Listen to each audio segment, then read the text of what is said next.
Hello and welcome back to the Nourishing Emptiness podcast. I'm Hunter. I'm here with Zach. How's it going, Zach? It goes, and nothing too exciting going on. All right. Well, we have a lot of new cards and Nats results and all that sort of stuff to talk about this week. But just to lead us off, you do anything interesting? Uh, no, not really. I've just been playing more Metaphor. I'm almost done, I think. I don't know. Hard to tell with JRPGs. Haven't killed God yet, though, so I think I still got a decent amount left. Getting there, Yeah. one step at a time. But anyway, Um, yourself? Anything exciting going on this week? I don't know, really. Uh, Back to school. Nice. Got off my reading week, and yeah, just mostly looking at the new cards and played some hatchets at Armory. I'm glad I didn't bring it to Nats.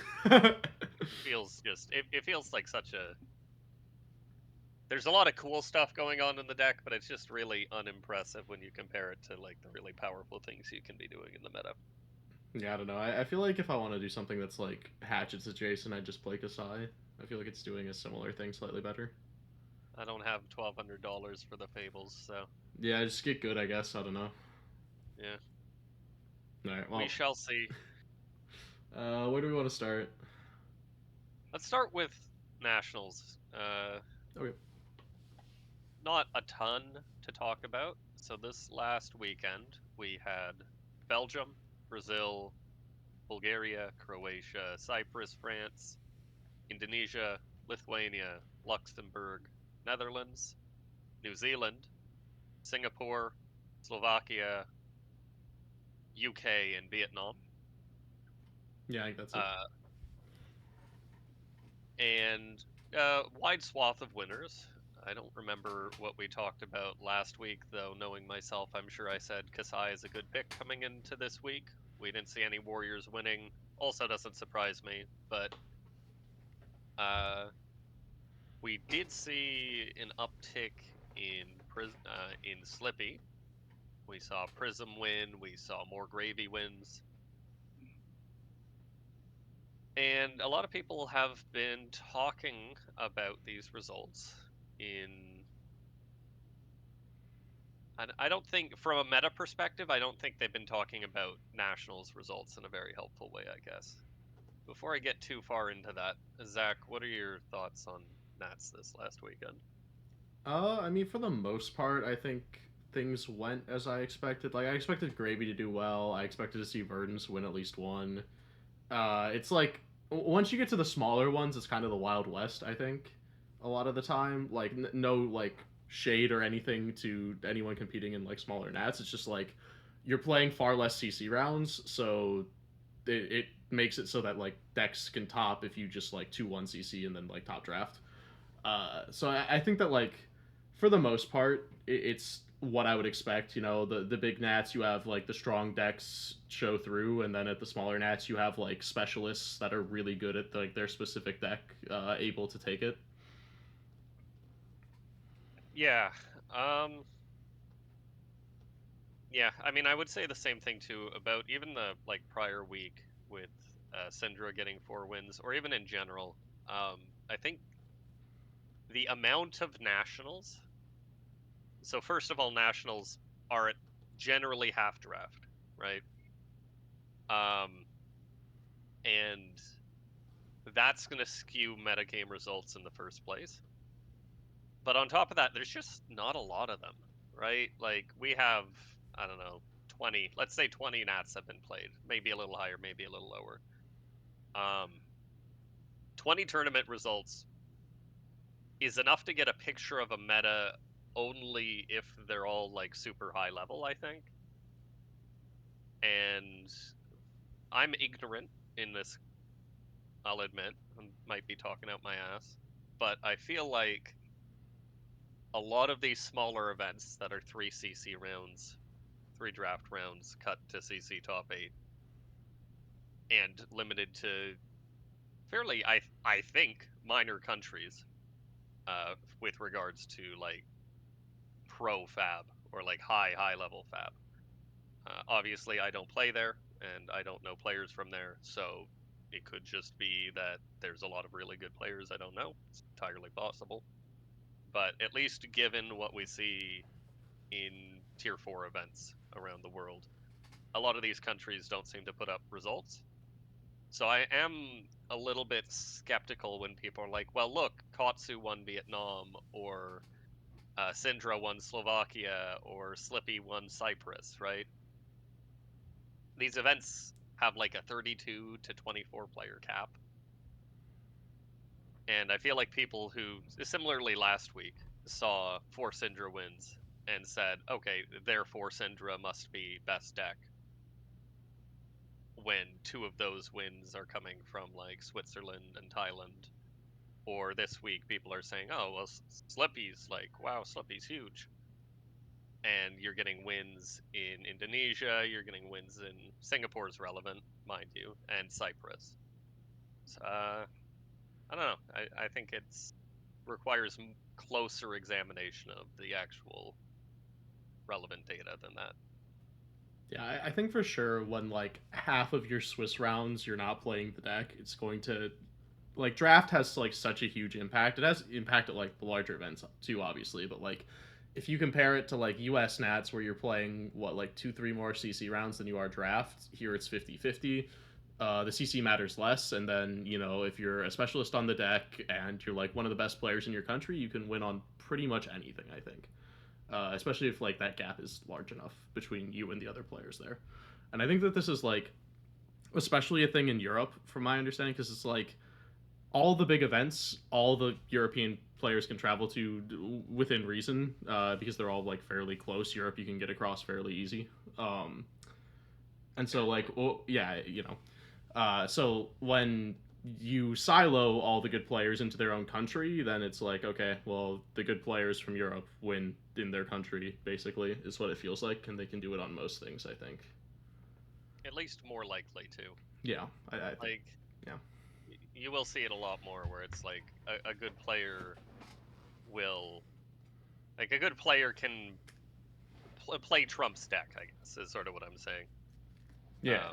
Because it's right. It's like it's not just that some events are 32 players and smaller than your local RTN. It's that they're half draft, and then on top of that, there's like a dispersion of skill. So like, let's say outside of like the major fab nations, you have like 2 to 3 good players, like really high level. When I say good, I don't mean like good. I mean like pro tour competitor level players. Maybe you have 2 to 3 in a country. And then you take that plus 30 other players who might be like PQ level, or they might be Armory level, or however it ends up working out. I think you're going to see really disparate results. Uh, what is interesting is to like look at what those players bring and see what they think is good for the meta. Like, I think there's a lot more and a lot less you can take from some of the results than And I just think their face value. the other thing that like makes it kind of weird too is that in these countries where the nats is super small, you also like know everybody that's going for the most part. Like, Yeah, and when that happens, it makes it so your meta is much more contained, and you can like pick things that shoot at a small meta. Whereas like going to US Nats where there's like 600 people, you can't like randomly bring something that you're like this will target half the field because it will never target half the field except for Zen meta, I guess. But we haven't had another one like that.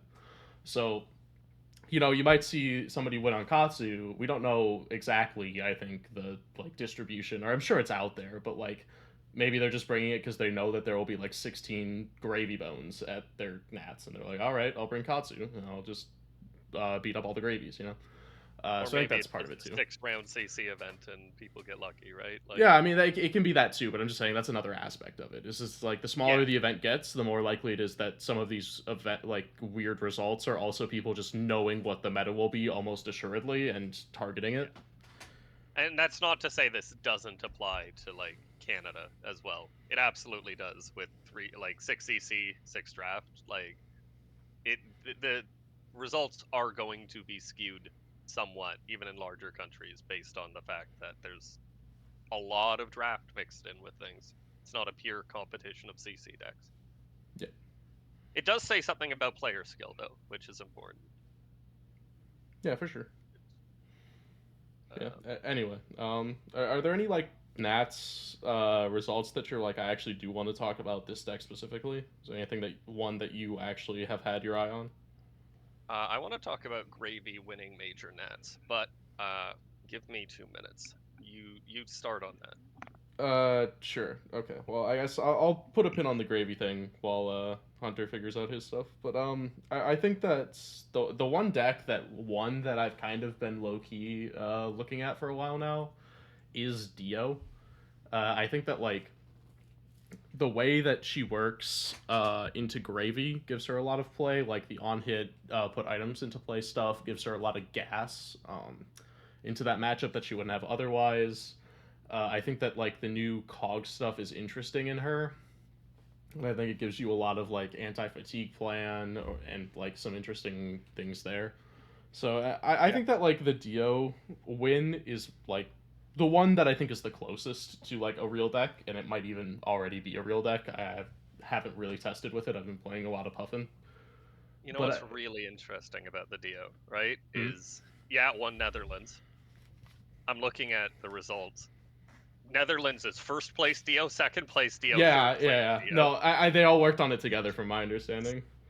Singapore, second place Dio. France, second place Dio. Croatia, third place, second place Dio. And there's probably more I'm missing. Slovenia last week, the week prior, Dio in second. Dio won Brunei. Two smaller events, but still lots of Dio rep. Yeah, and it's like this is a deck that I think has like a pretty good Sintra matchup. I think its Gravy matchup is good, and it's like if you're good into those, you should be pretty decent spot. I think. Every time someone talks about a newcomer to the meta, Slippy, Dio, more gravies.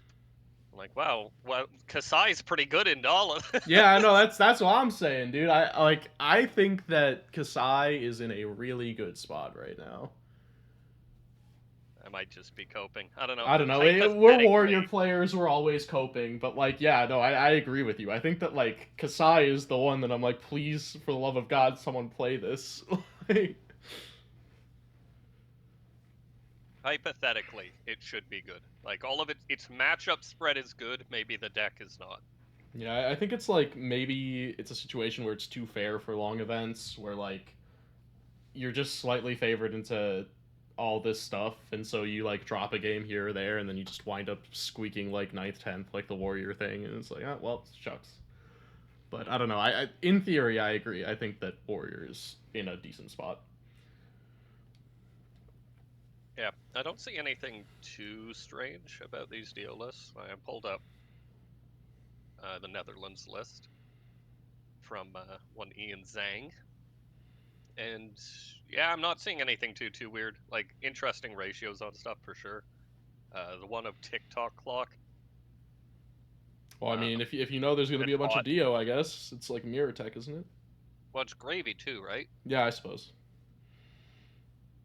And that played against me as Kasai once. I was just did not understand what the text did until he hit me and did like 8 damage. I was like, what?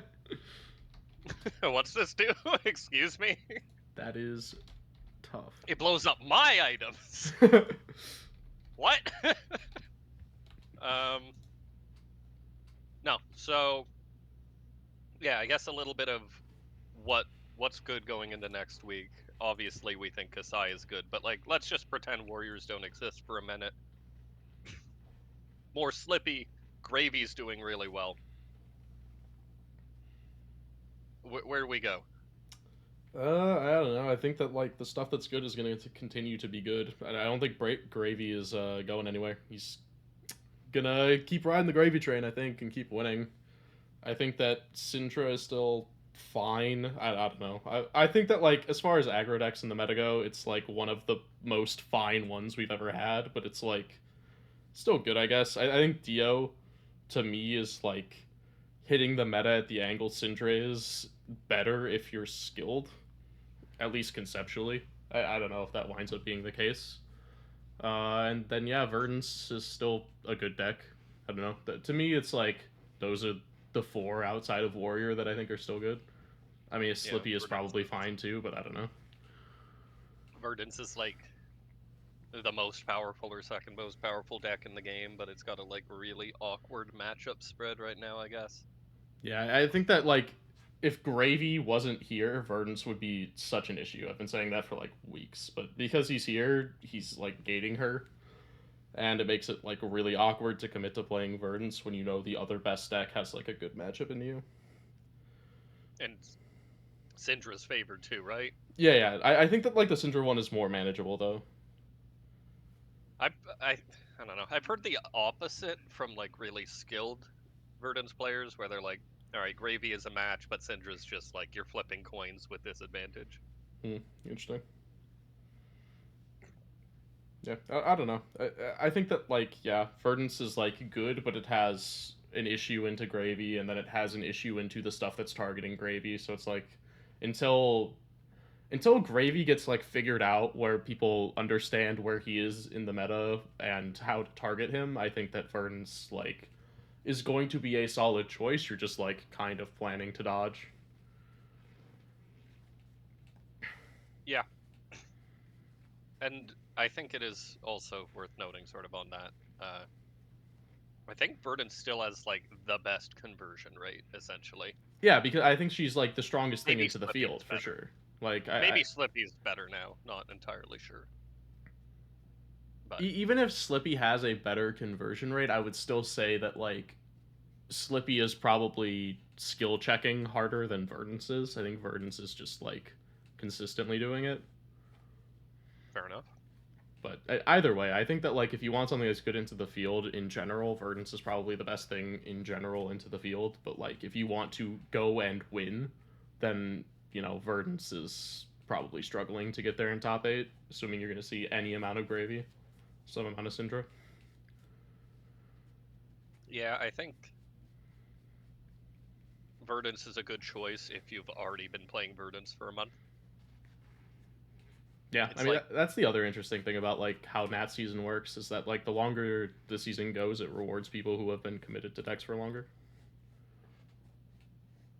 yeah, I think if you wanted to swap onto a deck that you could learn in a week, which obviously we're putting this out on Friday, Australian Nats live stream starts in 3 hours for us as of recording. So no one's going to take our advice. It doesn't No, matter. no, no, for sure. But I'm sure we have tons of Australian viewers who have just been waiting in the wings to hear what we have to say. um, And they're all playing Dio now because yeah, it's the Mech region, you know. and we're live streaming. Yeah. Yeah, yeah, yeah, for sure. Yeah, Um, yeah, I think Slippy and Syndra are still like the easiest decks to pivot to if you were playing something that's no longer well positioned, like an Azalea. Um, Kasai is also not that hard to pivot to, but she clearly, she has she's other not putting things up the that. numbers. Yeah, I mean, she has other things that make her hard to pivot to, such as costing like 2 grand. A lot of these decks are expensive. Admittedly, not that bad, but like a lot of people can borrow a Fabled. I think, at least in my experience, you can normally do that. Yeah, I mean, it depends on like your local scene and like how competitive it is. I guess you know, like in these smaller countries where there's like less players, there's also going to be less cards. So it's like, it depends. Yeah, it's mostly riches, mind you. Like if you don't have I, you can still play her. I is optimal, but like riches is required. Yeah, for sure. I don't know. Do we have any other thoughts on that? So I guess we haven't really talked about Gravy. Yeah, Gravy won big events, which I do put more weight on than winning small events, unsurprisingly. I'll But be honest. I put more weight on Battle Hard in Houston than I do on like half of these other events. that's another thing. So Gravy won France, New Zealand, UK, and Battle Hard in Houston.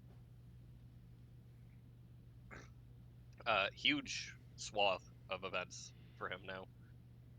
All three of his wins this week were like 128 or 160 capped events, 25 LL point events, plus Battle Hard in Houston, which might have been bigger than those stats. I don't know what the player turnout for that was.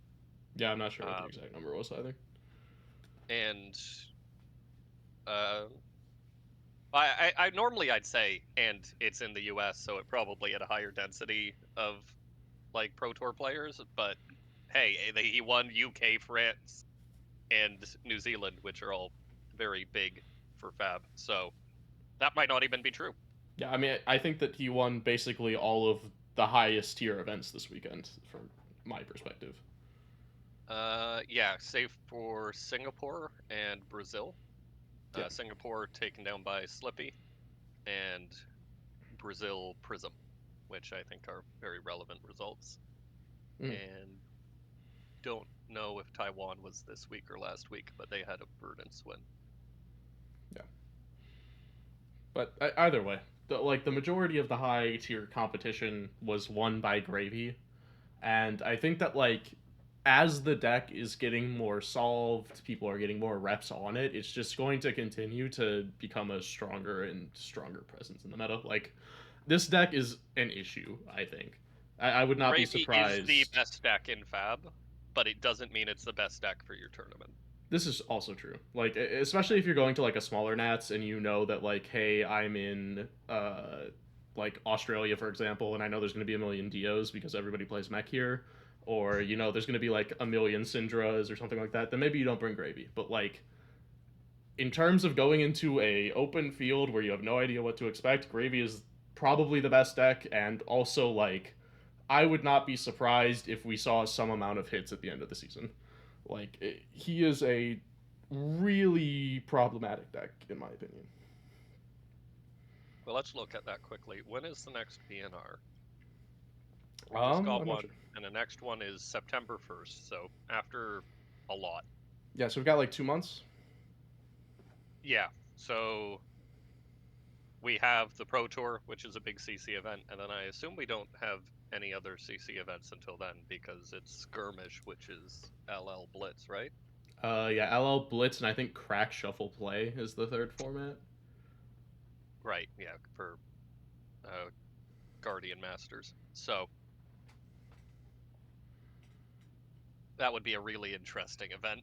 Yeah, for sure. Really, you Um, know, there's something to be said about Sealed not being the best competitive experience, but like Crack Shuffle Play was sure a choice. I don't know. that's got to be fascinating. I'm sort of curious. I want to play it. Um, yeah. So not any CC events post this weekend, and then the Pro Tour. Uh, my predictions: Ravy wins the Pro Tour. Mike Hope, Kasai wins the Pro Tour. Um, I do genuinely think that if you respect Gravy and Kasai, that the matchup is very favored, but you need to actually respect it. Play actual hate cards for the matchup, like Iron Song Pride, which is an instant that puts one mana instant that puts a permanent +1/+1 counter on a sword you control, and the counter only goes away if you don't hit with a sword that turn. So That's Gravy it's needs to, finally time to pull my EAs out. yeah, Gravy at minimum needs to not play an ally for it to remove the counter, and then he also needs to be able to full block out your turn, which is not easy for current Gravy builds. Same reason why he has a, or can have, a less than stellar matchup into the current assassin lineup, just because he cannot block and he is very vulnerable to losing cards from hand. Yeah, for sure. But anyway, I guess talking about Pro Tour, are we ready to pivot into the new cards? Because there is another deck that is potentially legal for Pro Tour that we haven't talked about. It is legal. The Ira deck is legal for PT. And yeah, so let's talk about the Ira cards first, because it's most relevant for upcoming events, and we'll talk about Super Slam after. Yep. We talked about Okana Scar Wrap and Iris of the Blossom last week, I think. Yeah, we And did. we both said, I believe, that we're very excited for what they might be able to do in Katsu and in Ira. This week, we get the rest of the spoilers on Wednesday or Thursday, and they're good. They're actually better than I expected. I expected like a 0 for 4 go again, as 1 for 5 go again. And that's it. We got 0 for 4 go again, in red and blue. They both block 3 also. Yeah, all of them block 3. Every one of these cards blocks 3. Vengeance Never Rests is blue, 1 cost, 3 block, 3 attack, ninja attack. Alright, not great. Like, stat line, it blocks 3. You're happy about that, but 3 attack on a 1 cost blue. I mean, it's on rate for a blue, but it's not, like, you're not crazy about that. Combo. If Edge of Autumn, no mention of Vengeance, just Edge of Autumn was the last attack this chain, it gets go again. And when this hits a hero, banish it. You may play it this turn. This thing is nuts. I love this This thing. thing is such an insane blue. Like, So the lines that you can do with this, if your opponent overcommits to blocking, like especially as Katsu, I'm like salivating over this because it's like you can go uh, Edge of Autumn into Vengeance, use the arms flick, so it's coming in for 4. And then if you hit, you get your Edge of Autumn back, and this hits, you can play it again, and then you just Edge of Autumn and do it again. It's like, all right, cool. I'm just gonna keep doing this until I run out of resources, or you eventually block me, which is yeah, really, really good value, especially in blue. this essentially demands a guaranteed 2 cards worth of block from your opponent in Ira, and a little less like you can de-react into it if there's no attack react in Katsu's hand. But yeah, Edge of Autumn into this. In Ira, the first one's going to come in for 4 with easy pump to 5 off of Scar Wraps. In Katsu, it's only going to come in for 3, easy pump to 4. So it's going to be a little bit easier to block there. And then, yeah, since if you activate Scar Wraps, and then on hit, your Scar Wraps see a Vengeance as hit, and therefore bring it back, it's counted as a new object. And therefore, once per turn attack is gone, so you attack with it again, and then you attack with Vengeance Never Rests again, and it's got the exact same on hit with. Can you Scar Wraps twice in a turn? No, you can't No, because it it taps. taps.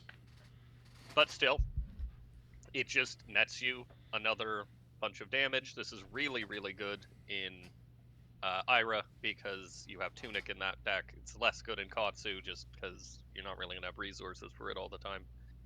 But it's still a powerful effect in Katsu because it's a very. Like, it forces blocks, but Well, it's a way also really to. good when it hits. I think the most important thing for like using this in Katsu is a way to punish overcommitting uh, when your opponent like blocks Surging Strike. Like if your opponent is like, all right, I'm gonna block 6 on Surging Strike, and then you Edge of Autumn go into this, it's like, okay, well now I'm either stripping your whole hand or I'm dealing like 10, and that's why Yeah, that's why I really like it there. and that's a 3 blue hand. Keep in mind, right? So like you send red or yellow Surging Strike, they block with 2 cards because they're smart and they know Katsu works. And you have, yeah, you just send Edge. They're like, okay, I'll take it. Then this, it's coming in for air quotes 4. You have a card in Arsenal. They have to block this. Hell, like maybe you just have a enact Vengeance in Arsenal, and if your opponent blocks this, they get CNC'd. Yeah, exactly. Like, And if they let it hit because they want to play around the Seek Vengeance, well now you can tutor a Seek Vengeance if you have a card in hand, right? Like, so yeah, it I think that this in Katsu just like punishes committing to early blocks, which is really something that he needs, or something that he's needed for a long time. It's a way to stop people just blocking 6 on the first link and then letting whatever comes come. This does that, and so I really like it. yeah. I do think it's a little magical Christmas land to get that full line off, but yeah, I think this card is really good. I think it's great in Ira. I think it's does something really cool in Katsu. And we got one more card, and that card is Legacy of Ikaru. Target ninja attack gets +1. When it hits, if Edge of Autumn was the last attack on the combat chain, draw a card. Alright, Ancestral, conditional Ancestral. What are you selling me on this? Blue 0 cost 3 block. What more does Katsu want? Like, this is like the best Katsu card. Yeah, no, it's Printed great. since Like I, Bonds. with Like maybe some retrace Katsu past. Katsu got so much in this armory deck. Like I am so beyond happy with what we got. Cuz like I feel like you could play Edge of Autumn with 0 Vengeance cards just to make this good. yeah, like there's a chance that that is true. Like and even like I don't think that's what you should be doing. I think you should commit to Edge of Autumn and Katsu for You what it's should, worth. but Like in I my think opinion, that like this card is great. You know, you just have like 3 more copies of Ancestral most of the time because of this. You have break scales that works on Surging Strike now. You have all these other combo cards that are like just replacing 100 wins and stuff. It just they just block 3, but they're basically the same card. It's just like everything that I could have ever wanted, I got basically. We finally didn't just get another Gust Wave. We got other combo support, and it's so nice to have. yeah. I will say it is not technically strict upgrades, right? You do have to give up Tadachis, which can impact your endgame states, and it can impact like certain really fatiguey matchups. And I've felt that in deck building, having to make concessions in other parts of the deck. But you know what else it does? You just play Blue Surging Strike because you don't have to abide by the dumb Kadachi tax. Yeah, I think that like you are making concessions, but at the end of the day, I think that like they're worth it, and if they aren't, you can also try and find sideboard space for it, Yeah, and like play some concealed blades if you have to. You know, like just that one's a it's meme. fine. Don't do Yeah, that. I know, but like you Don't got do that. options, is what I'm saying. You know, You I absolutely have options. and I think that it's nice that we finally have options. We're not just pigeonholed into like pray that dishonor works. You know, we got something to do, especially with So we bombs talked a coming lot. back. It's nice. But anyway, go ahead. Yeah. So we talked a lot about it in Katsu, and we do think it's very good in Katsu. We haven't talked about Ira much. Ira loses a lot more, in my opinion, to put the edge line in the deck. However, why does Ira lose a lot more, right? She was a very dagger focused deck. She was playing a bunch of 0 for 4s that just rely on dagger. Flick is part of her plan into certain matchups, right? Yeah, you're Why is she losing. losing that when you play Edge of Autumn? Well, she's losing that because she didn't have a card pool before. So we just threw the biggest numbers in Ira, right? Like, Yeah, no, it's like I think it requires a lot of reconstruction of how the deck works in order to play this stuff in Ira. Like you're not going to play 1 for 5s anymore, probably because you're playing Edge of Autumn instead of Kadachis now. Like you said, you lose all the dagger stuff, you use like cut through and all this other fun stuff. But like in exchange, you're getting a deck that is interesting, at least to me. seek, No good. Seek Vengeance, right? 0 for 4 go again. Except it's not. It's actually 0 for 5 go again on hit attack with your weapon again. Yeah, Right? Like, these cards are not what they read. Vengeance cards are way better. And yeah, the new hat, like, you can make arguments. Like, Mask of Momentum is a really good card, and no one's going to argue with you on whether or not it's a good card. And maybe it turns out that Iris of the Blossom, just being able to tutor Whirling Mist Blossom, it's just not that good. And maybe you want to move towards a different sort of playstyle. Fine, possible. But like, Dagger into CNC for 8, for 7, whatever, was already the best thing that I was doing, in my opinion. Otherwise, you're just like a crappy 0 for 4 deck that's inconsistent and doesn't block well. yeah. I think that like ever since Needles got banned, people have been kind of coping on the aggro Ira a little bit. And I think that this is like a way to, in a lot of ways, I think that you can be aggressive with this deck better. Like, you get rid of like the Kadachis and the dagger stuff, and you play Edge of Autumn with the Vengeance cards. You play like I don't know 100 Winds or like Bittering Thorns in place of those other aggro cards, and I feel like your numbers probably still just better. Like I would be surprised if this isn't just also faster and being more disruptive better. Yeah, so we talked about how Vengeance Never Rests works with resetting the Edge of Autumn. You can still play your what's it called?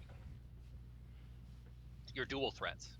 Like if you're really attached to your 0 for 6 dual threats, you can still play them, and you just save them for a vengeance turn, right? You save them for either a seek vengeance line or a vengeance never rests line.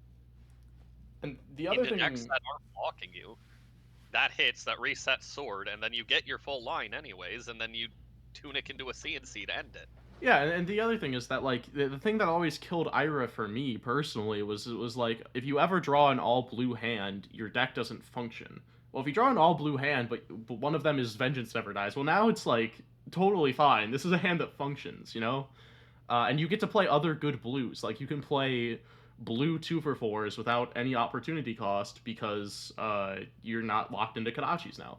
So it's like Yeah, like your fail states don't come up as much if you're playing Edge of Autumn. It is I think the biggest thing for me. I agree. I mean, like Sirens of Safe Harbor in blue in this deck feels like it must be really good. Haven't had a lot of time to test, but Yeah, and I it's mean, like no good. that turn cycle is just pitch blue, send blue attack for 7 value. Yeah, it's That's crazy. yo, And right? it's like it's not even the only one either. Like you have other 2 for 4s that you can play in blue that have value in the meta that you're maybe not happy to cast, but like you're allowed to play them now. Like you can play Ripple Away in this deck, and it's like a Yeah, fallback. You know, you can play like Blue Humble if you're really down bad. You know, like you don't have to play terrible blues, so it's like even on your off turns they're better, and your on turns I think are also probably better. Like I think this deck got much better with the inclusion of all these cards. yeah, I agree. Um, like it, it's good. I think it's good. I think the most interesting thing to me is like enabling Iris to be way more powerful than it should, right? Like Iris discarding Sirens is getting you value, and Mhm. that just I'm attracted to that. Yeah, for sure. Prismatic Leyline is another thing. Prismatic Leyline, when you can just tutor a yellow for having hit,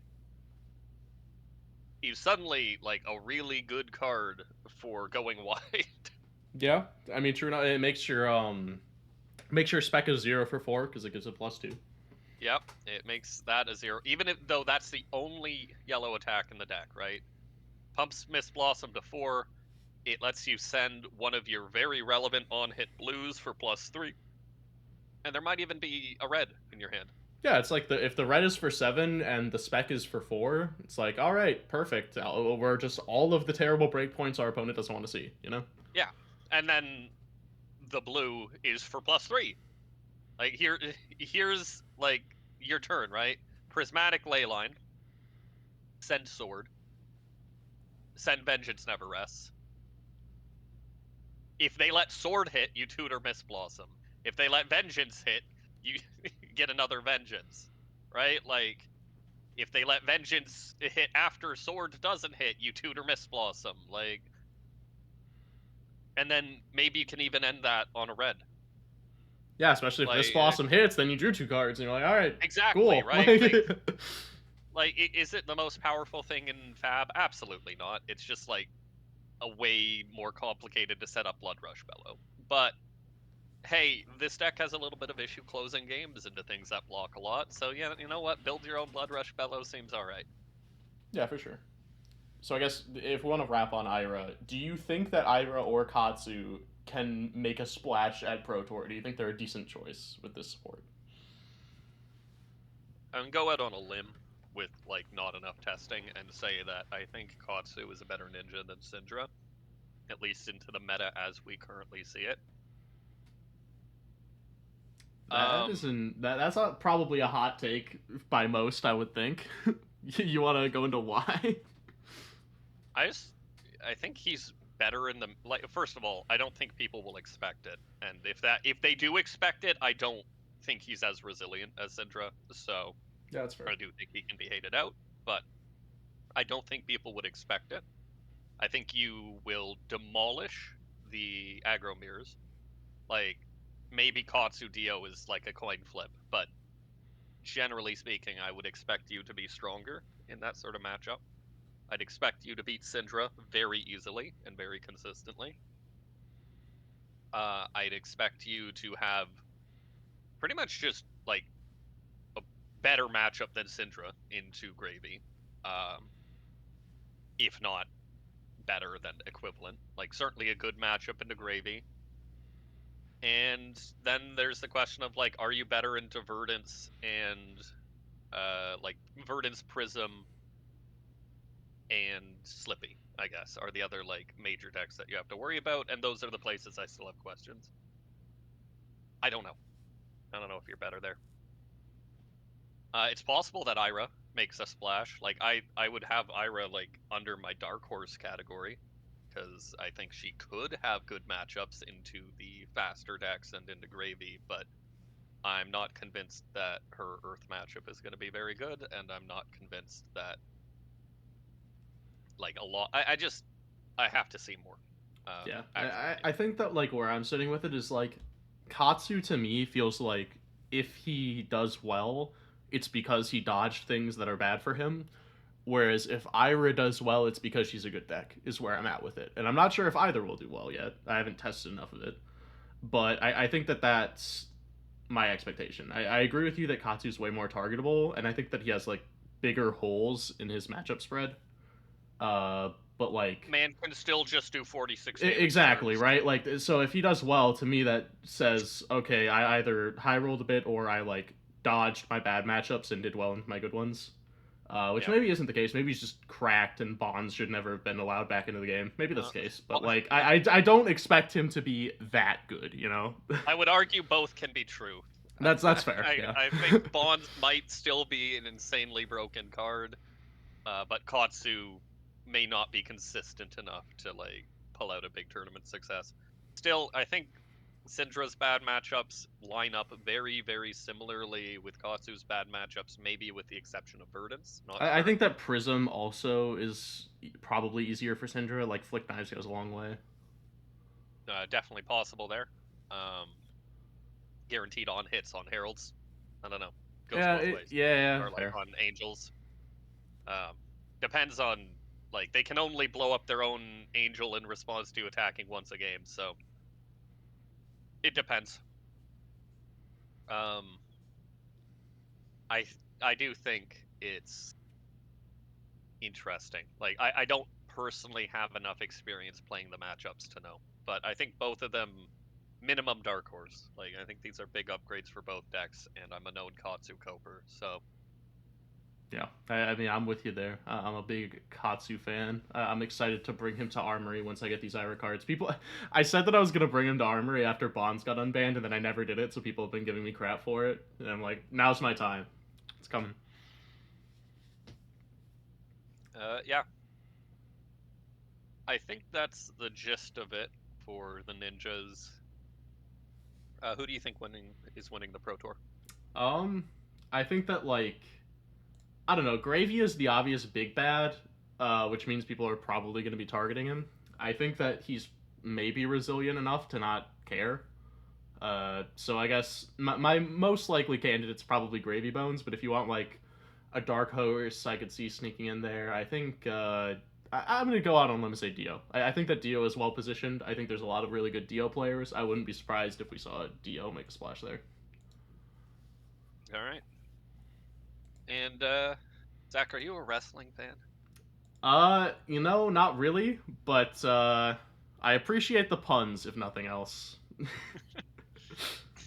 That's not good because neither of us know anything about wrestling. Okay, well, I didn't say that. I know like some of the terminology and whatnot from wrestling. I just don't really watch it. I know the memes, and let me Yeah. tell you, I'm appreciating the memes. Are you ready to get RKO'd out of nowhere?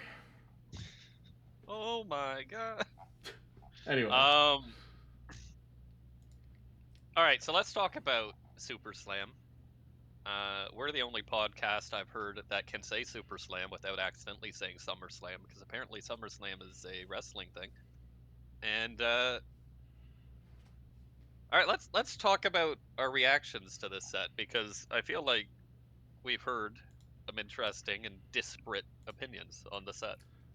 All right. Well, if I'm starting off, the thing that I've heard the most is like wow, this set's theme looks kind of cool. I'm not buying it, but like, go off, King. I think that's the most common consensus that I've heard is that it's just like people like the wrestling aesthetic, but they don't like Guardian and Brute, so they don't care. I think that that's kind of sad, honestly. Like, I really do like the theming on it, but I'm also kind of there where it's like I'm not a Guardian or a Brute player, and if it's like a two class set, that does kind of pigeonhole LSS a little bit. Especially with like the Guardian Mastery set coming out at the same time, it's like I hope that it's not too bad market wise, and that enough people get into it when we see more cards. But like, I don't know, two class set seems kind of rough. I agree with what you're saying. My maybe cope response at this point, after thinking about it a lot, is has LSS ever really given players a reason to care about Guardian or Brute post Starvo? Like Victor and KO are fine, but like the Victor and KO players I know are not excited for this set. They're like, oh, I play Victor and I play KO, and new Victor and new KO look sus, right? They're I will Bizarro. say like the thing with like the new heroes is that I think that for the reviled ones specifically is that they're probably going to rely more on a new card pool than the Yeah. revered ones are. Like the revered ones, I can see how like they'll probably play a large amount of new cards, especially the Guardian. But like you're fine slotting in your Spinals and your other stuff into Pleiades.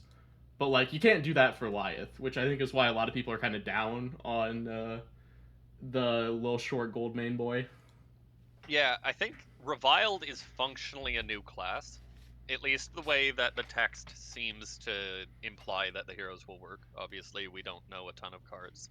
But, like, KO and Lyeth are both just Bizarro Brute and Bizarro Guardian, where they fundamentally appear to not want or care about large attacks, which fundamentally requires an entirely new card pool, which functionally makes them a new class, in my opinion.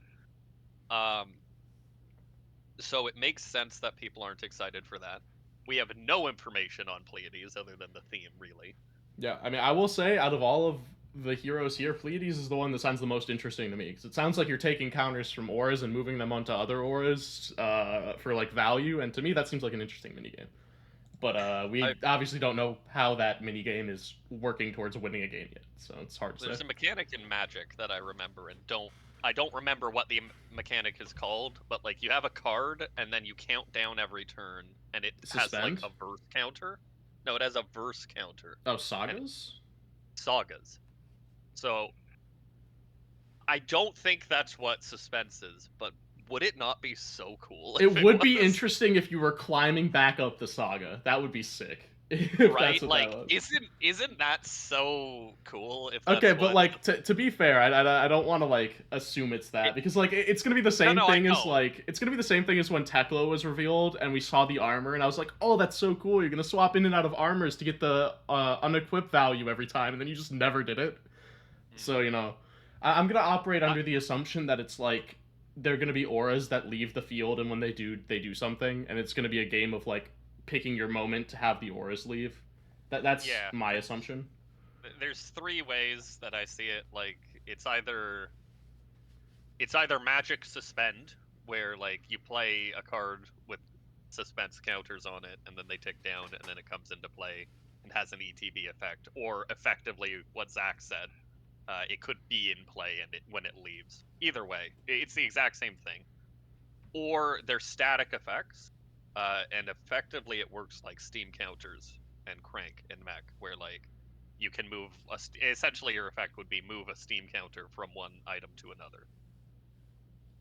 Or sagas, and she is music. I don't know.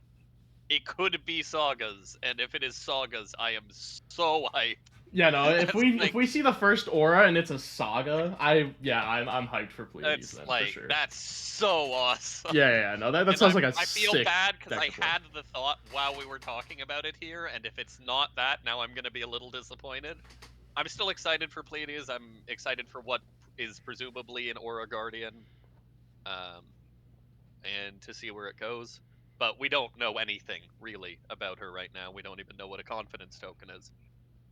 And yeah, Tough Nut is, well, we Rock. all want him to be rock dot deck, but maybe the draw Blood Rush Bellow ends up being too big and he ends up on Mandible Claws anyways. Um, I don't know. I hope It's not. so it's so weird to think about having to blood rush on like a small hand every time because I feel like most blood rush turns you don't want that. Well, it's not like your hand's not necessarily small, right? You're just adding an extra step of RNG. Like you could just keep like Blood Rush and Arsenal and 2 cards in hand, and then pitch one, uh, get rid of the other, draw two, activate your hero, banish the pitch the top card of your deck, and then play off of those 2 cards. Sure, but I feel like if you're doing that though, like you're probably having less blues in deck and it's like more random. Like You are. this is my biggest issue with Tough Nut is it feels like either you're playing like traditional brute but like you can't see the last card in your hand so you're just like praying, or you're playing like rock dot deck and I don't know if that's good. So Neither of. All right, so Rock Dot Deck is assuming your opponent engages with your game plan in a way that allows it to work, is just 16 value a turn, full stop, 63 block blues. That is obviously not going to be the end state of this hero. I trust LSS too much well, and for them also to make a like hero where the optimal play pattern is that. I trust people playing against this deck to understand they can just pass if that's what the person is doing. Yeah. So it's like, I don't think that deck is good. And, if you start interspersing other color cards, well, then now you're kind of playing really into the RNG, which I guess is Brute's whole aesthetic, but it's like, I don't know, it does not interest me at all to be at the whims of that. It is the best Fabulary bot we ever got, though. Oh, true. Like, fear Rock Dot Deck for your Talishar single player experience. Okay, so I do think we have a little bit of a hint as to how Tough Nut will actually function as a brute, like still maintaining the brute identity in Goes Wild. So Crowd Goes Wild is a card that reads 3 cost, yellow, 3 block, 6 power, and it has the text: if you have been cheered this turn, this card costs 3 less to play. So it's a 0 for 6, 3 block if you've been cheered this turn. And Tough Nut, we didn't actually read his hero text, 3 intellect, right? Instant tap, pitch the top card of your deck. If it has 6 or more power, the crowd cheers you. Whenever the crowd cheers you, create a toughness token. We don't know what toughness is yet. Assumably 1 or 2 value. So when you hit a 6 off of pitching the top card of your deck with Tough Nut, Crowd Goes Wild becomes free. And I suspect we'll see a bunch of other cards with effects like this that hedge against missing on the top of your deck. In this example, you might pitch a blue that's probably not 6 power, and then you have 3 floating resources and you get to send Crowd Goes Wild. Or you miss and it will presumably be a 6. It's very unlikely that a brute's playing any non-6s. And then you just get to send Crowd Goes Wild for free and still have the floating resources, and maybe on equipment, he gets the ability to utilize some extra floating resources. Yeah, That's I how don't I know. imagine the deck will end up. Is something We'll closer to see. that. Like, I guess my only skepticism with that is that like Crowd Goes Wild is an M, so it's like this could either be what we expect things to look like for him, or it could be that this is a very unique effect because it's a majestic. So I don't know if I'm quite sold on that being the case. If it is, then sure, this is like gambling, but it's a bit loaded, so you can deal. But like, I think if we the don't, if we don't see more like this, I am very skeptical on what this deck is doing. I think the exact effect will not be repeated, but I think the concept is what I'm looking at here, where Yeah, it's yeah, for like, sure. okay, so we're playing attacks where even if we whiff, we get value, but like there's upsides and downsides, and I'm sure there's going to be some bricks occasionally, but Hmm. I imagine there'll be equipment that lets you like mitigate this. Maybe there's an equipment that lets you like charge it for 2 resources, and then it becomes a tunic next turn or something. Just a way to store a resource. Interesting stuff like that. Sure. I mean, we'll see. But yeah, I think that out of the four, Tough Nut is the one that I'm like the most skeptical of, or at the very least, I have the least interest in playing, even if it does turn out fine. It's interesting because I feel like most people are going to say KO, our other brute, is the most skeptical. And I think for good reason. So just to go over again quickly, like Pleiades,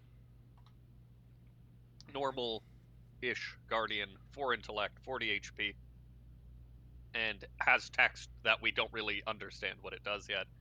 Tough Nut, 3 intellect, cool, rock dot deck, pitches off the top of the deck. You can see what he's doing, right? Like his existing card pool makes sense. At worst, you're playing 60 blues. Lyeth, 5 intellect Guardian. All of your numbers are halved. Like all base power and base defense halved, rounded up. It has some other interesting mechanics, and we'll talk about him a little bit later. But you see him and you're like, okay, well, we can play instants, we can play mites, we can play pumps. So we see what he's doing. KO. 4 intellect, 40 HP, reviled brute hero. You start with 1 weapon zone. Different wording than old KO. Gives me hope that you can gain weapon zone throughout the game. Or just equip, maybe from sideboard, maybe from cards, like a Chalicera type effect. Could be interesting. Instant. 4 resources. Tap. Target attack action card you control has 6 base power. This just changes the number on your card to 6. Whenever the crowd boos you, create a bigger token. So no discard synergy at all. As we understand it, you can't change a card while it's being discarded to 6. And even if you could, paying 4 resources for that, not really good. So new KO. 1 weapon zone, no discard synergy in Brute. What the fuck? What are we doing? What are we doing here? I don't know. I think that this is like really interesting. I I don't do too, I don't know if it's but good, but it's really interesting to me that it's like, okay, we get a vigor whenever we get booed, so that means our hero text is effectively cost 3 if we're like keeping tempo in some way. And then we get to play weird small stuff that we can then make large. So like to me, it's like playing KO and playing a Vipox and staring at your opponent with a card in hand sounds really funny to me. notably, KO. Uh, this KO is the only way currently in the Brute class to get bigger. Except for like, there's random cards, I guess, that make all 3. But like, Brute was gated to Might Agility before, and now they have in class Vigor as well. Yeah, I don't know. I think he's cool. I'm not sold on him being good yet, but at the very least, like if I'm picking between one of these two brutes to play, I would rather play this one. This one seems more like it has more space to grow into something that is appealing to me than the other one does. Mm-hmm. I, as I mentioned earlier, Reviled is its own class. People need to stop thinking of it as anything short of that, because this is Reviled is you are Bizarro class. Clearly, it's both Lieth or Leith, as Majin pronounced it on World Tour Weekly. I'm hoping that's not correct. And KO just completely throw out their existing card pools, as far as I can tell, at least. Maybe there's some brute card I'm missing that works well with this. KO doesn't want to play current brute cards, it feels like. Yeah, Or at the very least, he'll play Swing Big or something. Like, there's nothing that can stop him from playing just good brute cards. yeah, But, like like, swing the big, maybe send synergistic, packing, stuff like that is yeah, probably like, still good. the synergistic part of the deck with his hero text, with his class, appears to all be built around anti-brute synergy. No more Blood Rush Bellow. Like, this is not a Blood Rush Bellow deck, likely. If it is, why are you playing this KO, not old KO? No, no Wild Rides, no Pulping. just maybe a couple good old brute value cards, better than Lyeth can say, and new stuff, completely unseen. And now I'm not going to sit here and say this hero is bad. We don't have his card pool. I've heard a lot of people say this is awful. It's just you just have to pretend his card pool doesn't exist yet, right? Like this is the first draconic hero. This is the first ice hero. This is whatever. We're getting something new. Yeah, for sure. I guess question there is a number of cards that are KO specific. Do you think we're gonna see any of the dice cards get played? Well, this KO is labeled underhanded cheat. Yeah. So if anything, right? I think so. Yeah. You think Like there's a chance we see like reckless charge ready to roll? Those I type of don't things. know what those cards do, but I know they do something. They're KO specs. They roll dice. If all there all of the ever KO was specs a roll dice. if there was ever a hero that would be about manipulating dice rolls, it would be the heal, right? True. Like Yeah, for sure. I think if anything, this might end up being a way for KO to like return to his roots in a sense of like his spec roots rather than him just being the Wild Ride Blood Rush Bellow value deck. Mm. This might be like, hey, this is a literal a deck that cheats mechanics, right? Mm. We don't see the cards for it yet, but that makes the most sense for me right now. A bunch of ways to manipulate dice rolls and get booed for doing it. Bunch of ways to pick up an extra weapon slot, right? Yeah. No, And if that's we end there, that's the most interesting one for me is that it says that you start with one. Like I just want to live in a world where you have like a mechanic like construct Nitro Mechanoid where you just get a prosthetic arm and you're like, all right, two claws now. Like I don't know, it sounds so funny to me. it's gonna be a shiv or something, you know? Like Yeah, like it's just his arm is now a spear and just like yeah. poking people.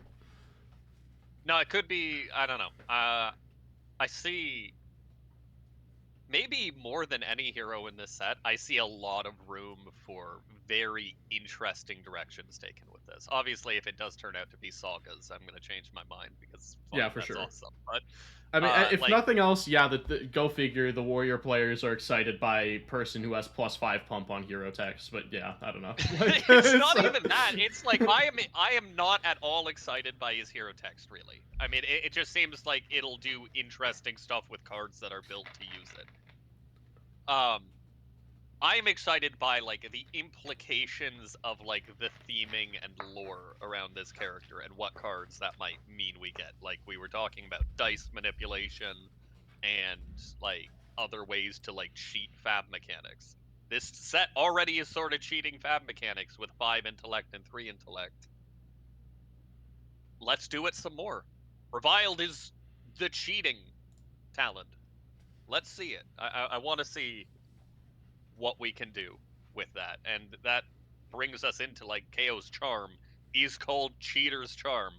Unfortunately, it does not affect dice rolls, but uh, all of this charm cycle steals a token made by 2 of the other heroes. And then it boos or cheers you based on if it's reviled or revered. And then it does something pertaining to the hero. In this case, KO Sucker punches you for 2 damage if he controls a 6 power attack. Unless you discard a card. just what we Is needed. that good? More reckless swings. Yeah, it's just like it's reckless swing that you can play around. But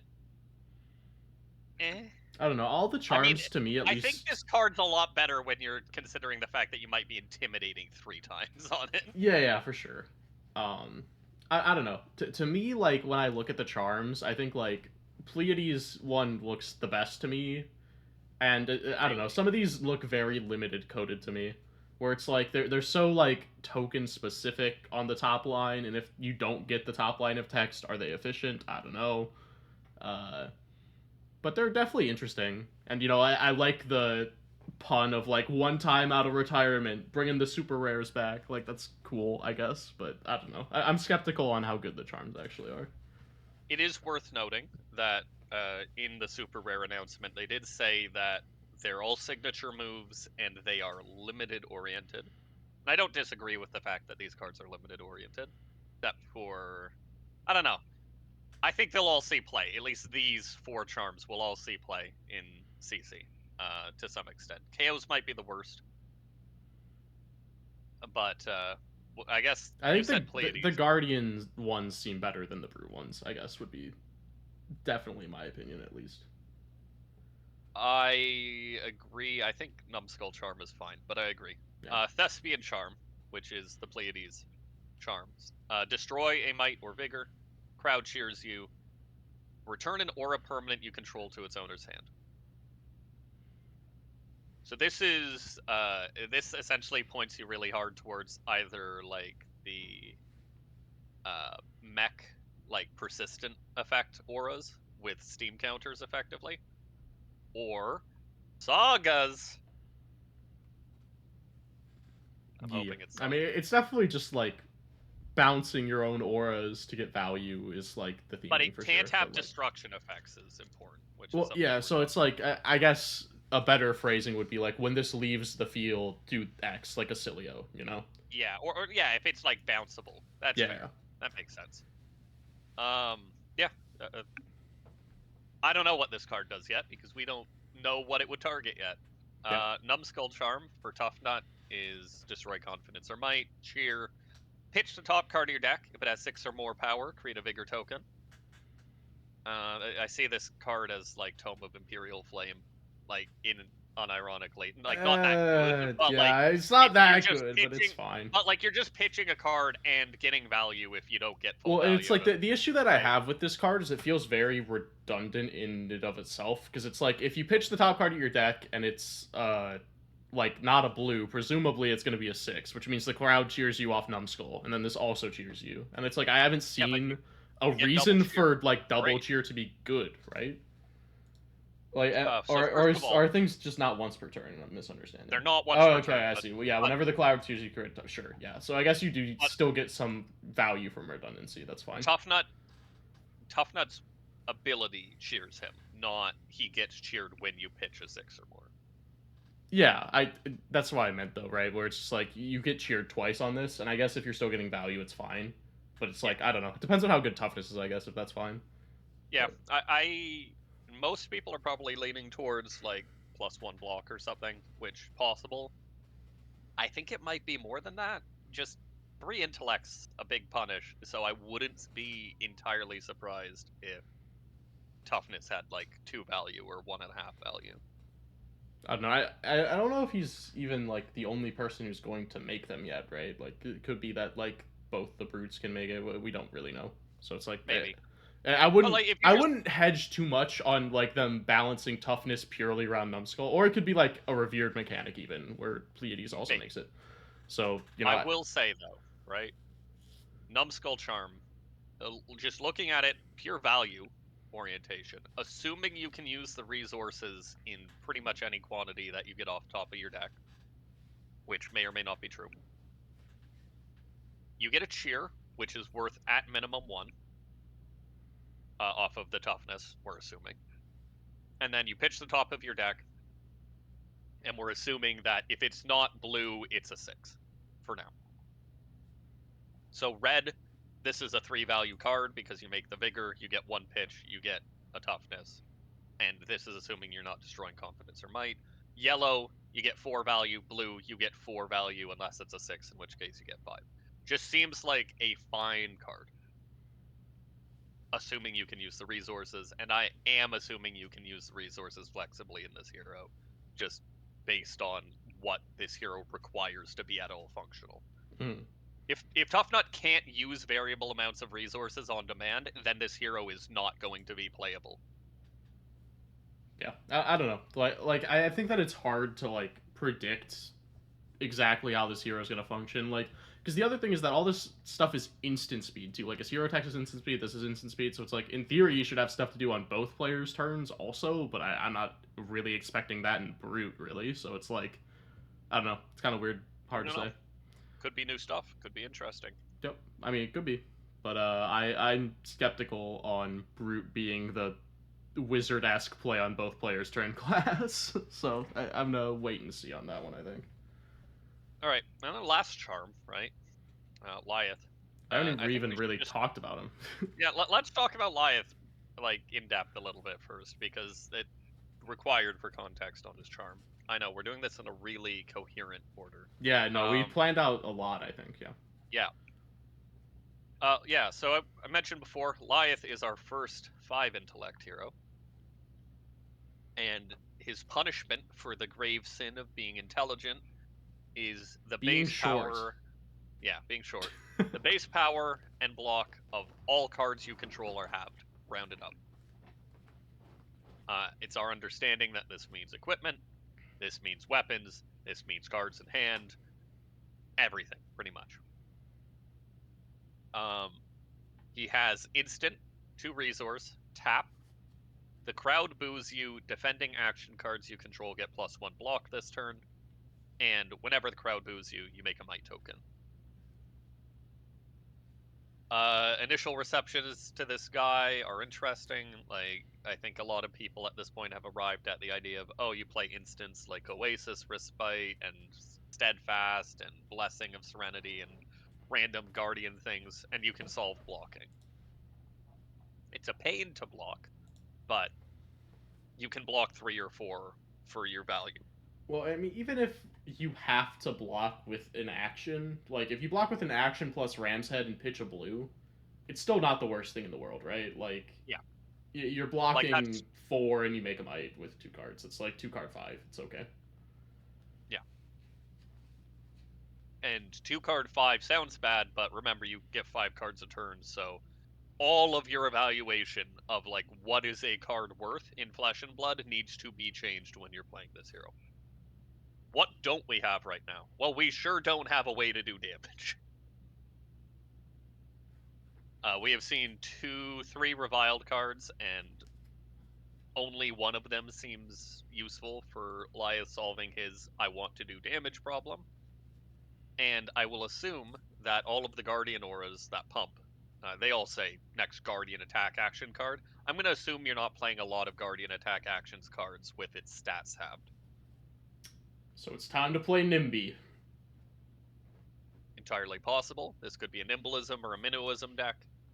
I wouldn't be entirely surprised to see like a sort of Belittle-esque card get printed in this set for the brutes, for the reviled heroes.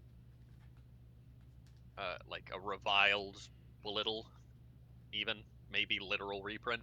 Um, but something to that effect, I would not be surprised by.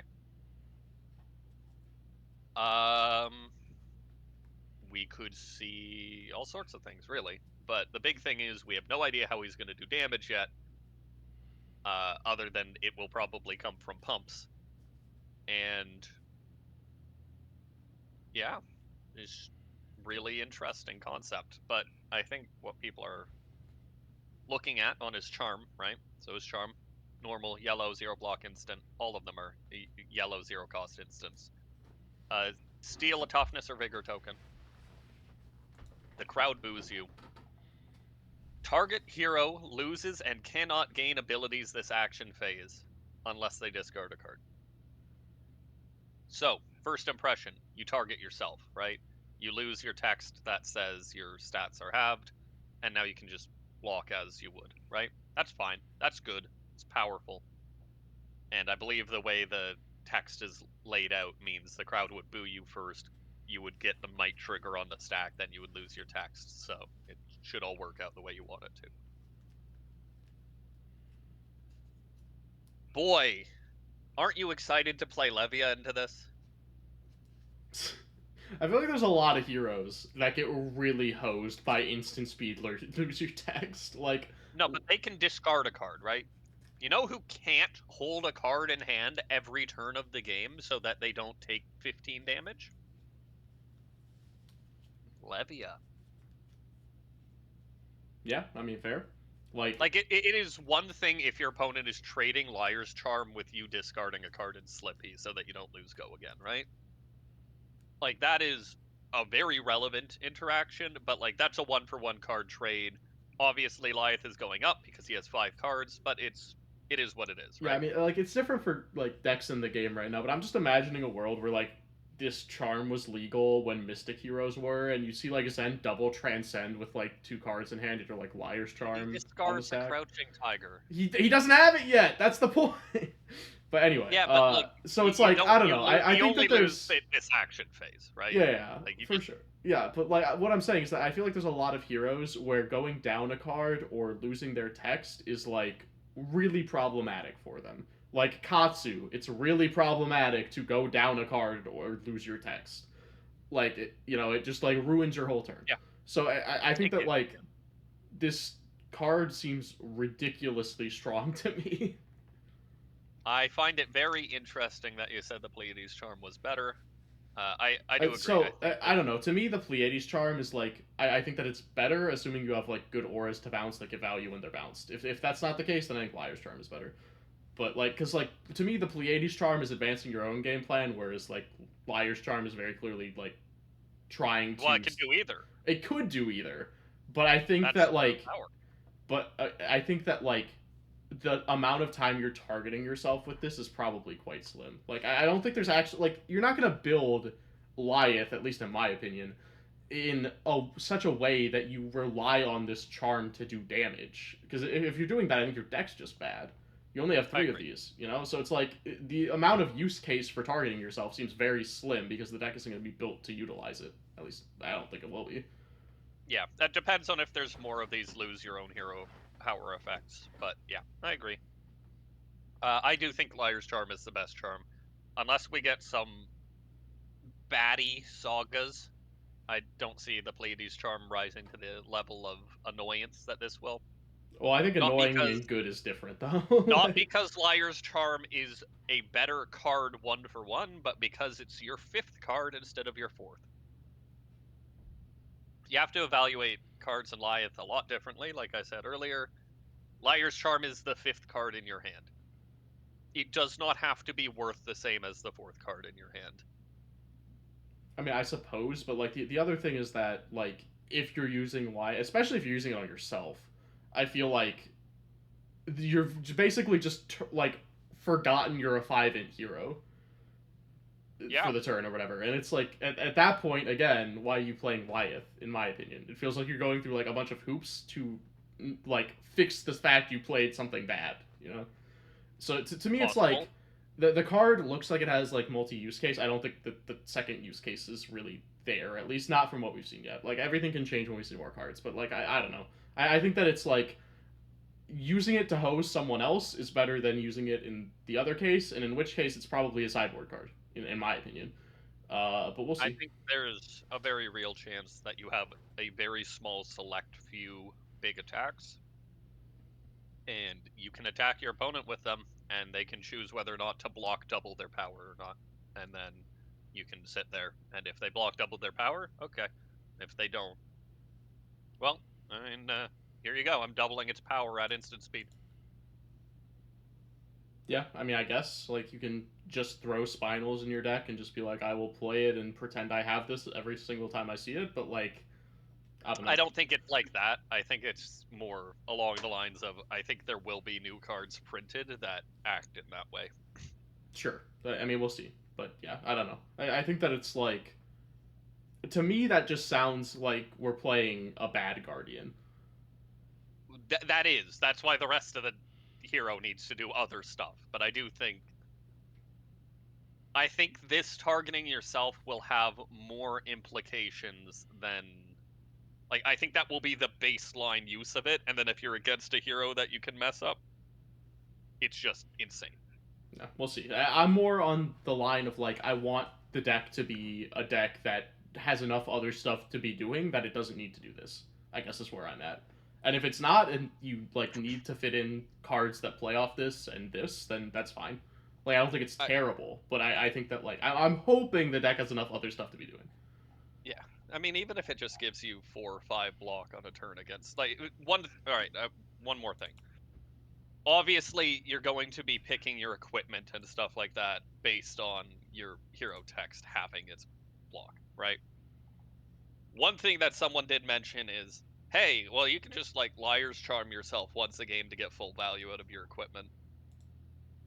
Yeah, I mean that's well, you'd have to do it twice because like if you do it the But like if first. it's guard well or something like Oh that, sure, just yeah. like If it's gargoyle, but I mean, like, say or you're blade blocking with break like, or yeah, if you're blocking with like tech plating though, right? Like you'd have to yeah. liar's charm the second time to get the second block. So it's like, I I I don't know. am very convinced that he is playing like Arcanite Skullcap Tunic and Flexors right now, or Stand Firm in boots. I don't know what his arm is gonna be, but Yeah, I mean, we'll see. Like, uh, and as a like a cheeky one of to like be able to use your equipment, then yeah, that's fine. But I don't know. I think that like to me, I don't want the deck to be one where it's like I'm jumping through hoops to solve my problems in order to play like competently. And maybe it won't be that, and Liar's Charm will still be good. I could see that being the case too. Like the text on it is just good, but I don't know. I'm not as high on it as other people are. all right. So we talked about some of the cards, but since we just talked about Lyeth and we talked about KO a bit, let's talk about the revealed reviled cards quickly. We have Bully Tactics, 0 cost, 3 power, 3 attack, or yeah, 3 attack, 3 block, red card, Majestic. When this attacks a hero, pay up to 3, intimidate that many times. So pay 3 resources, intimidate 3 times. Zero for You 3. wanted ways to do damage. All right, here you go. This isn't doing any damage in Lyeth because Well, it's a 2 power 2 block in Lyeth. But if you yeah. got a I mean, bunch if of you got might, pumps, if you're playing yeah, nimbleism, you know, yep. there you go. Just intimidate them 3 times. Attack with this for Imagine 10, and there you go. just nimble minnow bully tactics from Arsenal, pitch a blue, intimidate 325 or whatever. Yeah.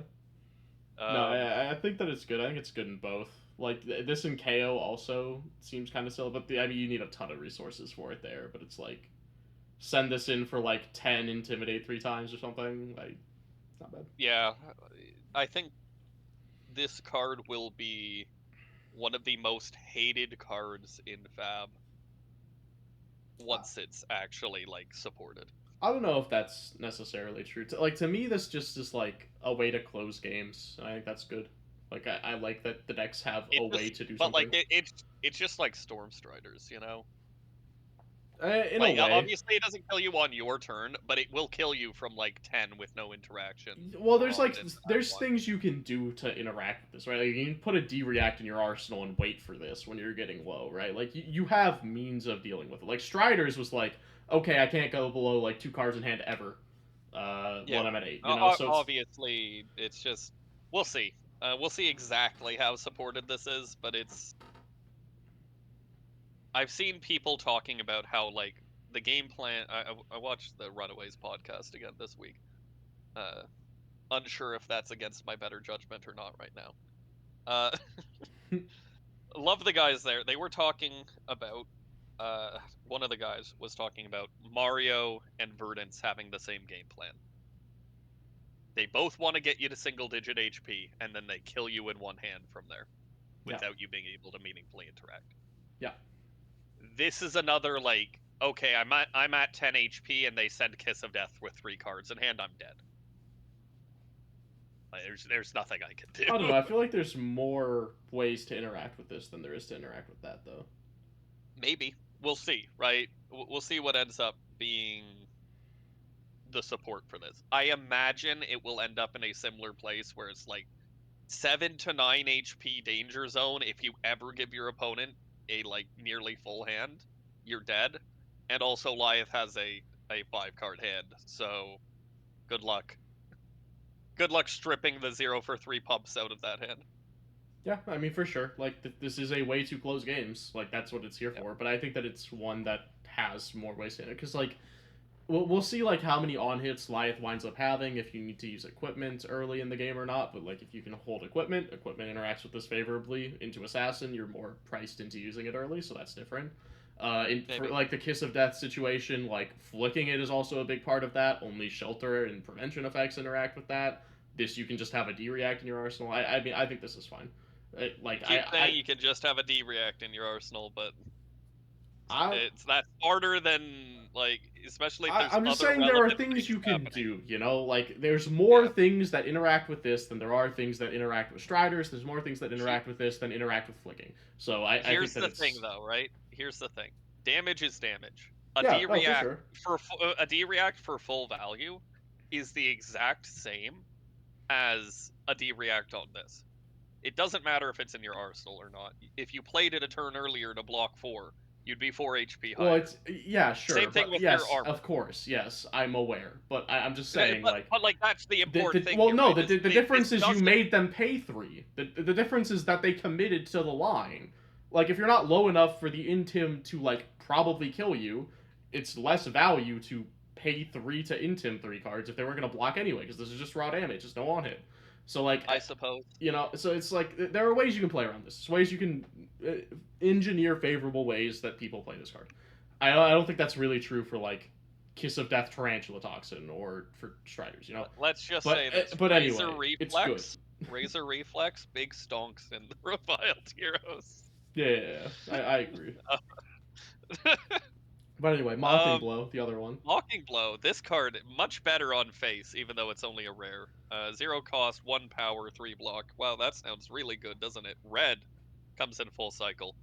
Um, I don't know about when that. I'm looking at it. Oh, it I, does. I'm Okay. I'm Have looking we at the seen them? cycle. Okay, we've actually seen We the haven't cycle. seen them, but they're on Fabry. Interesting. Okay. Yeah, I'm looking at the I. cycle. All right. Well, we'll see. Uh, Well, is it like when this plus attacks less? a Okay. hero, Yeah. if you have more health, the crowd boos you. So that's like minimum 1 value in each hero for having more HP. If you've been booed this turn, this has +4 power, and then +3/+2, depending on color. So KO, if you have more HP and you have a vigor or a tunic counter or whatever to use your hero text, this is 2 card 10, because this goes up to 5 off of the +4 pump, and then KO sets its base power to 6, making it 10.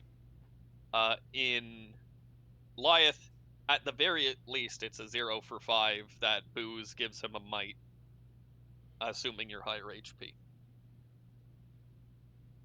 This card is pretty insane, I think, in probably every color, but mostly red and blue.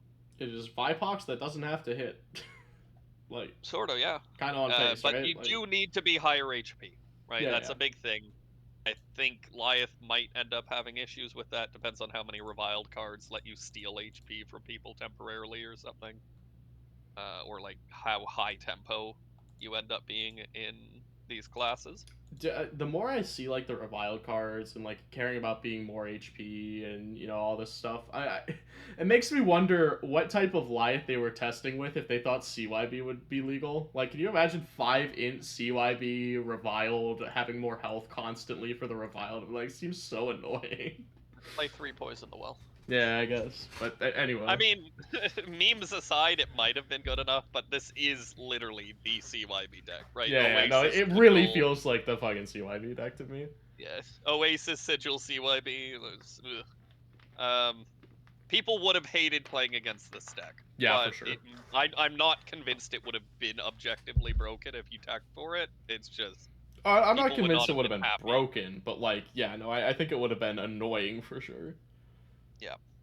Which does make me like, Yeah. if that's what they were like playtesting, it does make me interested to see how good this deck winds up being without it.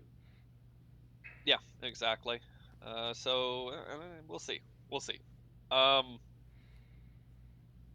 and yeah, Mocking Blow cracked. I think it's cracked everywhere, but blues, it's a 3 block blue with good upside. Honestly, just the fact that it boos you makes it a good card already. Forgetting the fact that it like dodges Lyeth's downside on the attack front at least, and KO can pump it to 6 base power for another card, so just +5 if you have 4 resources hanging around. Yeah, I think that the Uh, last reviled card we've seen is like the most crazy one to me though. I don't know if it's the most crazy, but yeah, it's good. Like, Bask in your own greatness. 0 cost, common cycle, 2 block, 4/3/2 attack. When this attacks, you may pay up to 3 resources, create that many might. It's I don't pretty know. good. Yeah, I mean, we talked about having stuff to pitch into. Well, there you go. Yeah, it's something to pitch into. Still no go again. I think it's a good card, but it doesn't really do anything for me in these heroes, right? So like in Lyeth, red is a 2 power 1 Well, block. so to me, it's like what Wyeth wants to be doing is setting up pumps to like have a tall turn after. Like I think you're going on For turn sure. off turn, and this is a Yep. way to do that where you're like, okay, here is my 2 card 5 effectively, where I'm coming in for 2, pitching 3 into this, making 3 mites, and then next turn I can go tall and do something good. I can play my Intim Now, card. It has a bump already. now I know I said that we have to evaluate card value worse, but this is a 1 block. I mean, yeah, but you're like never blocking with it, right? Like, But it's a 1 block no go again red yeah, for sure. in a But deck that doesn't block well. yeah, but I imagine you're probably going to be having a lot of like. I think that you're going to want to have a decent amount of small hands in this deck, despite it having a million cards. Because like that, I I think probably agree, but I just want to see how you're getting rid of those other 3 cards for any semblance of value first. yeah. I mean, we'll see. Like I imagine you're pitching some amount of them to be blocking. So it's Yeah. like at least once you're probably losing 2 cards per turn to like Rampart hero text, and then you have something else to do with the third one, and then you're like, all right, here's my. I mean, even minnowism into this is fine, right? Where you're just like, all right, pump this, come in, make 3 mites, cool. Next turn, do something similar. Like I think that that's the idea is that you're gonna have a bunch of pumps, you're gonna have a bunch of 0 for 4s without go again that obviously get cut, and then you're gonna try and extract value that way. At I least with like what it I've a seen so lot. far. I like it a lot more in blue and yellow.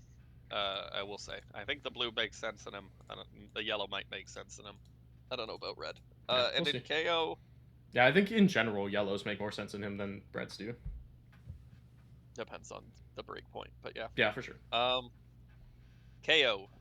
Uh, Less good there, I think. I mean, again, the blue's good, Yeah, I agree with right? that. Like you send the blue, and you have 2 other blues in hand, and then you just turn it into a 6 and make 2 mites. You don't even need the floating vigor. All right, now we're talking. Like, yeah, 3 card 8.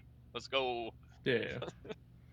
I don't know. Um, I definitely think that it's less good than KO, but like to me, this looks like the best Lyeth card. Well, maybe not the best. Like the other cards are obviously good, but like it looks like a card that Lyeth really likes to me. sure enough, I suppose. You have anything else you want to say on Reviled? Not really. I don't know. Like I agree with the general sentiment that like you can't really think of these as guardians or brutes. Like you need to think about them as reviled heroes, and we haven't seen enough of that yet. So it's like hard to really have all that much to say. The cards we've seen are powerful, I think. The hero text is currently undefinable, right? It's just hard to know where it'll actually go. Not hard to define. Let's talk about the revered cards that we did see. We already talked about Crowd Goes Wild. You've been cheered. This is free 0 for 6. Also applies to Pleiades, who gets a confidence token whenever she's cheered. Don't know how else she's gonna get cheered. Don't know what confidence does. Come back, kid. This is power creep, Zach. This card is nuts, dude. This card is so good. This is Wounded Bull, but it got power crept Yeah, I know by it's a lot. wild. Yeah, it's like 3 for 10, kind of. It's really It good. is two value higher, It's a really good right? card. It But it yeah, got anyway, extra to block. actually say what it does, it's a 3 Yeah, cost red, blocks 3, so comes in for cycle, 7. Yeah, it's a cycle. cycle, Yeah, yeah. right? Cycle. Yeah.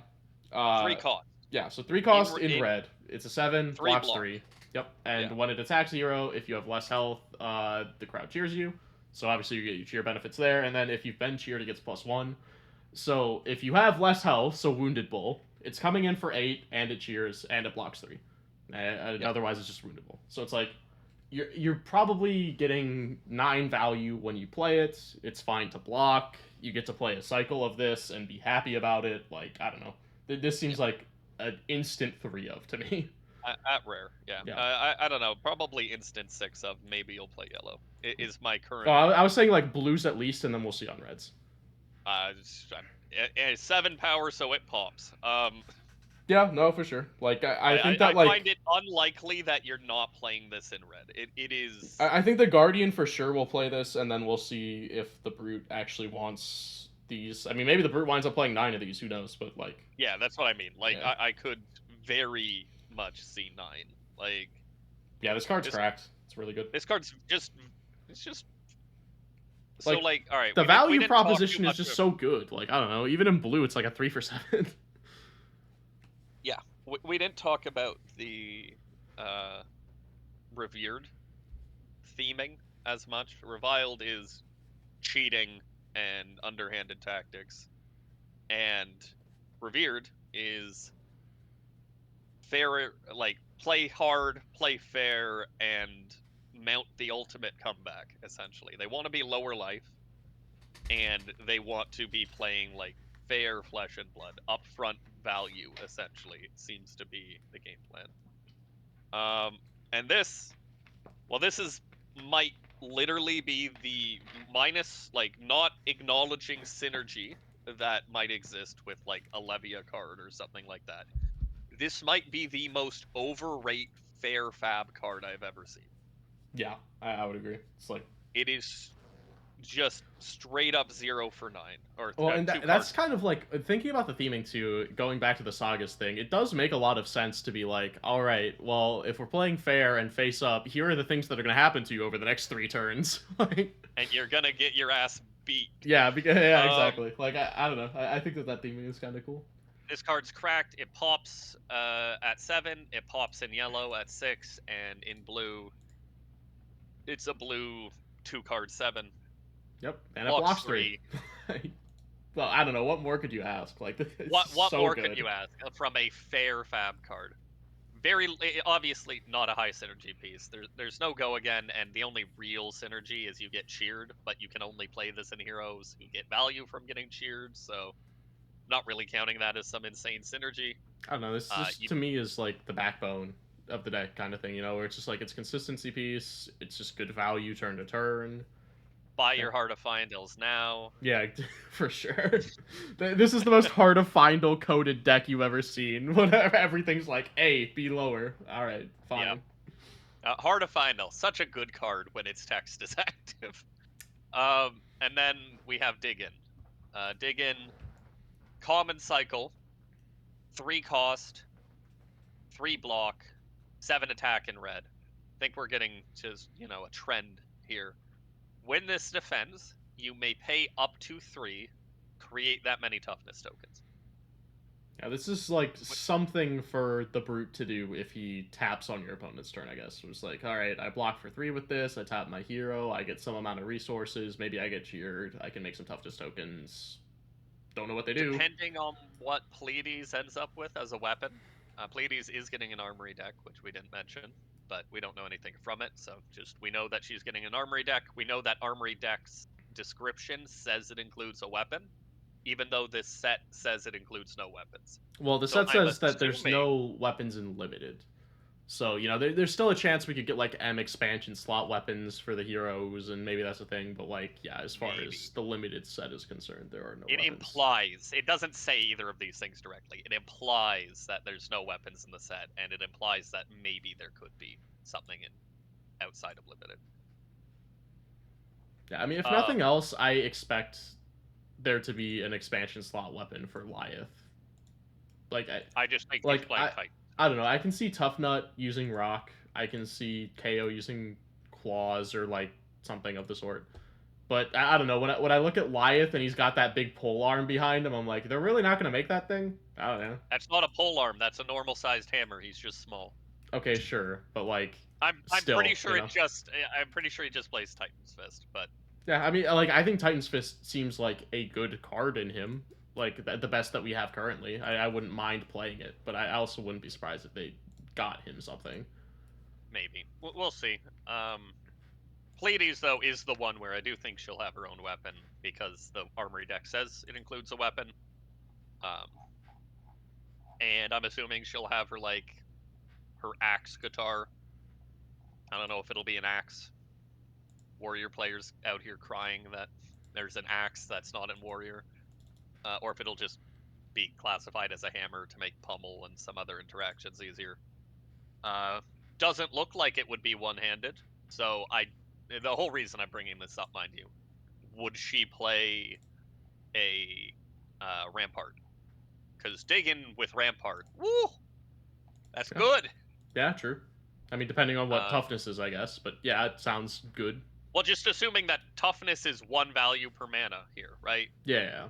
I mean, All you want in these decks is something like in Rampart decks is something to use the rest of the 2 resources on. Yeah, for sure. That is reasonably efficient. And hey, this might be it. Possible that she ends up there. It's also possible that she just gets priced out of it because her weapon is too good or too synergistic with her game plan. Yeah, dig in. It's just a good card. I love me some poppers. I like me some good blues with upside on block. I don't think there's too much to say. We don't know what toughness does. I'm assuming it's +1 block value in some way, but Yeah, I don't know. I'll reserve judgment till I see like what the card actually does. But yeah, I don't know. If toughness is at all worth making, then yeah, card's good. and that's it, I think. Yeah, I mean Yeah, I that's mean, all I the stuff guess that we saw. technically there's like the chest piece from the Ira deck. If we care to talk about, it's just It's AB. just AB. Like It's just it's good, it's just I guess. AB If with you want one AB little in up. chest, it's better than Norward. But otherwise, whatever. Yeah, there's nothing to really talk about there. Yeah. Yeah. Blue bittering thorns. Woo. Oh yeah, blue bittery thorns. I'm sure that's relevant somewhere. Maybe I don't know. It would I have been don't know. really relevant in Zen. Yeah, no, Zen and LL. There you go. He's getting some support. I don't know if it works anymore, but in CC Zen would have been relevant. Yeah. Cards good. New set exciting. I heard a lot of people, like you said at the beginning, a lot of people were like, "Cool set, but not gonna buy it." I hope that will change over time. I want this set to succeed. I like the theming, even though I'm not personally a wrestling guy. It's fun. I'm Canadian. World premieres in Montreal. I'm really excited to go. Really hope that all of the people who said, this set's whatever, I'm not going to go to the world premiere anymore. Really hope they change their mind because they sound really lame right now. Even though they're wrestling fans, I don't get it. I do not understand it. These people are huge wrestling fans, and they're like, "Oh, wrestling set, whatever." I don't want to. I don't want to travel 5 hours for the world premiere. 5 hours. It's only 5 hours. Yeah, I don't know. I think that like Once in a lifetime. I think the set looks really cool. I like the theming. I will have to see what the heroes do, whether or not I'm investing in it. Right now, I'm kind of not too jazzed, but I am excited for like other people who are into this to be excited for it. I think that it's cool for the demographic that likes this. Hopefully, hopefully those people like it. I don't know. I'm just my only concern really with this set is just that like with Guardian Mastery and this back to back, I'm concerned with how well it'll sell. But I hope it sells well. My hope is the inverse. I hope the large influx of new cool cards into both of these classes will drive people to actually want to play these classes and therefore want to buy the cards. I myself am very frugal when it comes to fab. I own Assassin mostly, and I own Warrior. I don't see myself buying into the set, but I have literally not bought into a set since Heavy Hitters. I only just recently bought all my Fang stuff 2 months ago. Only just recently got all my Mario stuff 2-3 months ago. If Pleiades is Sagas, I might buy into this set. And that's the biggest W from me I can ever give to a set that's not a card pool I already own. Yeah, that's fair. I'd say I'm like the opposite, where I'm like I buy into most sets. I like having a playset of all the commons and rares. I like having the opportunity to like play basically anything. Might have to pick up some M's here or there. But like, man, most of these heroes just do not appeal to me, which is fine. Like I think that it's fine to have sets where like they appeal to different demographic. Like the randomness of this set, I think, is what's turning me off of it. But if we see sagas and Guardian, I will definitely buy the Guardian cards because that sounds I really hope fun. it's sagas. I hope it's I sagas hope too. it's You're sagas. killing me on this really hard. I think it sounds so cool. We're gonna be so disappointed when it's not sagas. It's gonna be like a that even though Cilio. it's gonna be good. Yeah. Yeah. It's gonna be Even like though a it's good, Cilio. we're just gonna be sad. This is the tragedy of having cool thoughts. Well, that it's the exact same thing with Teklo, where I was like, man, this would have been so much cooler if you could like actually justify playing other equipment, but you couldn't. I feel like the same thing's gonna happen, where it's like this could have been cooler, but hopefully it's still cool. All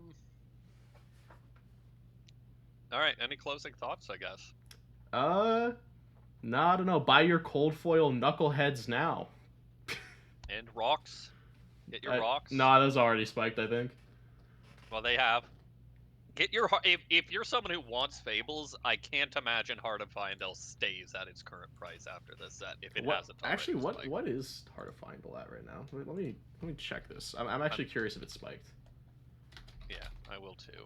Because I'm assuming it was at like roughly 400, at least in Canadian. Heart of Fyendel is at 280 US right now. Which and it's trending down since April. Like yeah, no, if you're somebody buy who's your like hearts, yeah, please if, God, yes, buy your if hearts. you are someone who wants to play Revered, I would buy Heart of Fyendel now because like if you're someone who wants to collect Fables and you don't have a heart, buy your heart right now. Yeah, for sure. Because like it's only 355 Canadian dollars. Yes, the exchange rate is that bad. It's only 278 US dollars and 67 cents. Sorry, and 80 cents. Mine plus says $5 shipping. All right. Mine says $1.22 shipping. So Yeah. Yeah, I'm closer. Yeah. Canadian. That's wonderful.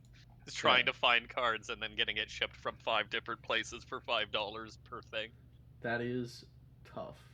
But yeah, anyway, I don't have any other closing thoughts. Are we gonna try and end the stream like 4 times again, or are we just calling it? Yeah.